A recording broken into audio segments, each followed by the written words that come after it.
नमस्कार। आप सभी को मौनी अमावस्या की हार्दिक शुभकामनाएं। आज मौनी अमावस्या के दिन मौनी अमावस्या व्रत कथा का श्रवण करने से सौभाग्य में वृद्धि होती है तथा व्रत का पूर्ण फल प्राप्त होता है। माघ मास में पड़ने वाली अमावस्या तिथि को माघी अमावस्या या मौनी अमावस्या व्रत रखा जाता है।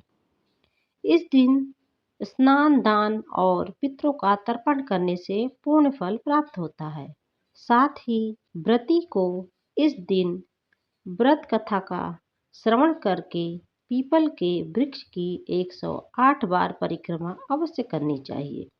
ऐसा करने से सुख, समृद्धि तथा सौभाग्य की प्राप्ति होती है। तो चलिए सुनते हैं मौनी अमावस्या की प्रचलित व्रत कथा। कथा के अनुसार एक ब्राह्मण परिवार प्राचीन काल में कांचीपुरी नगरी में रहता था। दोनों पति पत्नी धर्मात्मा थे और अपनी गृहस्थी धर्म पूर्वक चलाया करते थे। देवस्वामी और उसकी पत्नी धनवती के 7 पुत्र थे और मात्र एक पुत्री थी जिसका नाम था गुणवती। जब गुणवती विवाह योग्य हुई तब ब्राह्मण ने अपने छोटे पुत्र को बहन की कुंडली देकर कहा कि जाओ इस कुंडली को ज्योतिषी को दिखाकर आओ ताकि गुणवती के विवाह की बात आगे चल सके। ज्योतिषी ने जब कन्या की कुंडली देखी तो उसने बताया कि विवाह होते ही कन्या विधवा हो जाएगी। ज्योतिषी की बात सुनकर ब्राह्मण का परिवार बहुत दुखी हो गया और ज्योतिषी से इसका उपाय पूछने लगा। तब ज्योतिषी ने बताया कि सिंघल द्वीप में एक पतिव्रता स्त्री निवास करती है जिसका नाम है सोमा धोबिन। अगर कन्या के विवाह के पहले सोमा के घर जाकर पूजन करे और आशीर्वाद प्राप्त करे तो यह दोष दूर हो सकता है। इसके बाद ब्राह्मण ने अपनी पुत्री गुणवती और छोटे बेटे को सिंघल द्वीप भेज दिया। दोनों भाई बहन सागर किनारे पहुंचने के बाद उसे पार करने का तरीका खोजने लगे, लेकिन जब समुद्र को पार करने का कोई रास्ता न मिल सका तो दोनों भूखे प्यासे एक पीपल के वृक्ष के नीचे बैठ गए। वहां वृक्ष पर घोंसले में एक गिद्ध अपने परिवार के साथ रहता था।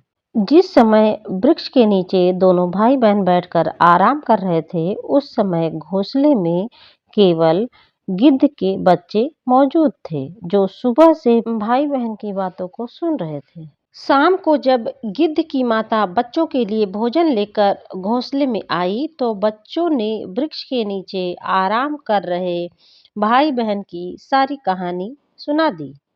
बच्चों की बात सुनकर गिद्ध की माता को दोनों भाई बहन पर बहुत दया आई और बच्चों से कहा कि तुम लोग चिंता मत करो, मैं इन्हें सागर पार करवा दूंगी। ये बात सुनकर बच्चे बहुत खुश हुए और खुशी खुशी भोजन कर लिए। गिद्ध की माता बच्चों को भोजन करवाने के बाद नीचे बैठे भाई बहन के पास पहुंची और बोली, मैं तुम्हारी समस्या जानती हूँ, तुम लोग चिंता मत करो, तुम्हारी समस्या का निदान मैं कर सकती हूँ। तुम दोनों को सोमा धोबन के पास मैं पहुंचा दूंगी। गिद्ध की बात सुनकर दोनों भाई बहन बहुत प्रसन्न हुए। उन दोनों ने वन में मौजूद कंदमूल को खाकर रात गुजारी। सुबह होते ही गिद्ध ने दोनों को समुद्र पार करवाया और सिंघल द्वीप में सोमा धोबिन के घर पहुंचा दिया। सोमा धोबिन के घर के नजदीक छुपकर गुणवती रहने लगी और प्रत्येक दिन सुबह होने पर सबसे पहले गुणवती सोमा का घर लीप देती। एक दिन सोमा ने अपनी बहू से पूछा कि आखिर रोज हमारा घर कौन लीपता है।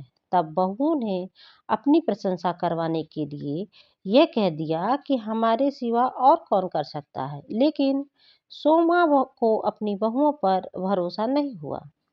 इस बात का पता लगाने के लिए वह पूरी रात जागती रही कि आखिर कौन हर दिन सूर्योदय से पहले घर लीपकर चला जाता है। सोमा ने देखा कि एक कन्या उसके घर आंगन में सुबह आकर लीपने लगी। तब सोमा गुणवती के पास गई और पूछी कि तुम कौन हो और प्रतिदिन हमारा आंगन क्यों लीपती हो। तब गुणवती ने सारी बात बता दी। उसकी बात सुनकर सोमा ने कहा कि तुम्हारे सुहाग के लिए मैं तुम्हारे साथ चलने के लिए तैयार हूँ। सोमा ने ब्राह्मणी के घर आकर पूजा करवाया, लेकिन विधि विधान को कौन टाल सकता है। जैसे ही गुणवती का विवाह हुआ, वैसे ही उसके पति की मृत्यु हो गई।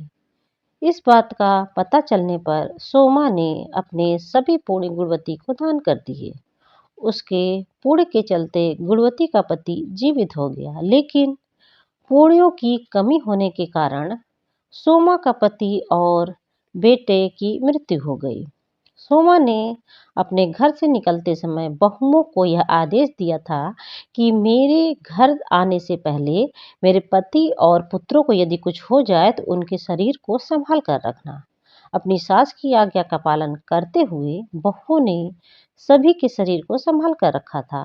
दूसरी ओर सोमा ने सिंघल द्वीप वापस जाते समय रास्ते में पीपल के वृक्ष की छाया में विष्णु की पूजा की और 108 बार पीपल के वृक्ष की परिक्रमा की।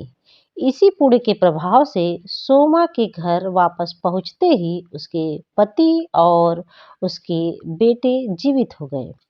इसीलिए मौनी अमावस्या के दिन व्रत कथा सुनने और पीपल के वृक्ष की 108 बार परिक्रमा अवश्य करनी चाहिए। इससे पुण्य फलों की प्राप्ति होती है। तो दोस्तों, यदि मेरा यह वीडियो आपको पसंद आया हो तो इसे ज़्यादा से ज़्यादा लाइक दें, शेयर करें, ताकि और लोग भी इस कथा को सुनकर पुण्य फलों को प्राप्त कर सकें। और यदि चैनल पर नए हैं तो चैनल को सब्सक्राइब अवश्य कर दें।